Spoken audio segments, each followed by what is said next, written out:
নমস্কার বন্ধুরা, আমি আজকে অনিয়ন দিয়ে কিভাবে একটা দারুণ স্বাদের রেসিপি একটা বানাচ্ছি। দেখুন, কাঁচা লঙ্কা নিয়েছি, রসুন নিয়েছি, গোলমরিচ নিয়েছি, দারচিনি, তেজপাতা আর বিট নিয়েছি।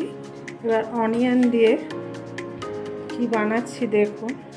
1 কেজি অনিয়ন নিয়েছি আর অনিয়নটা কেটে নিয়েছি। দেখুন, মাঝখান দিয়ে 4টে ভাগে কেটে নিয়েছি। এবার যতটা জল দেব ততটাই ভিনিগার দেব, পেঁয়াজটা যাতে একদম ডুবে থাকে। এবার ভিনিগার দিচ্ছি, এই কাপটা 1 কাপ ভিনিগার দিলাম। আবার 1 কাপ জল দিচ্ছি, এখনো ডুবে নেই, পুরো জলটার মধ্যে ডুবে থাকবে। এবার আবার 1/2 কাপ ভিনিগার দেব আর জল আবারও 1/2 কাপ দেব। এবার পেঁয়াজটা পুরো ডুবেছে। এবার বিটটা দিয়ে দেবো,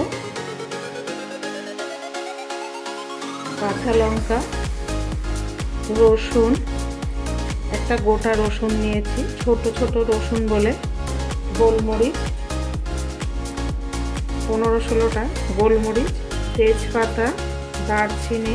এবার চিনি দিয়ে দেবো, 1 চামচ চিনি আছে। এবার ভিজিয়ে রেখে দেবো, 14 ঘন্টা ভিজিয়ে রেখে দেবো। আমার ভেজানো হয়ে গেছে। দেখুন, কালারটাও আস্তে আস্তে কি সুন্দর ছাড়ছে। 14 ঘন্টা পর ফিরে আসবো। বন্ধুরা দেখুন, আমি 14 ঘন্টা পর ফিরে এসেছি। দেখুন কালারটা কত সুন্দর হয়েছে। অনিয়ন আর ভিনিগারের অনিয়নটা দেখেছেন কত সুন্দর হয়েছে কালারটা দেখতে। রেস্টুরেন্টে এই অনিয়নটা সার্ভ করে, আর এই অনিয়নটা দিয়ে বিরিয়ানি কিংবা যে কোনো জিনিসে আমরা স্যালাড বানিয়ে খেতে পারি। অনিয়নে আমি কালকে যখন অনিয়নটা ভিজিয়েছিলাম ভিনিগারে, তখনও নুন দেওয়া যেত, আমি নুন দিইনি। আজকে আমি নুন দিয়ে দেবো, 2 চামচ নুন দিয়ে দিলাম। আর গ্রেট করে গন্ধরাজ লেবু আমি ঘষে দিচ্ছি। সাদা অংশটা দেবেন না, সবুজ অংশটা দেবেন, গন্ধটা তাহলে ভালো আসবে। আর এই অনিয়নটা আমরা অনেক দিন রেখে ব্যবহার করতে পারি। বয়ামের মধ্যে ভরে রেখে দেব, যখন আমাদের স্যালাড প্রয়োজন হবে তখন স্যালাডটা বানিয়ে নিতে পারবো। লেবুটা সাদা অংশটা দিলে তেতো লাগবে, সবুজ অংশটা দিতে হবে। দেখুন, আমি সবুজ অংশটা দিচ্ছি, সাদাটা দিলে তেতো হয়ে যাবে। আপনারা কাগজি লেবু দিতে পারেন, পাতি লেবুরও খোসাটা দিতে পারেন। আমি গন্ধরাজ লেবুর খোসাটা দিলাম। দেখুন, ফ্লেভারটা এবার খুব সুন্দর আসবে, লেবু গন্ধ বেরোবে।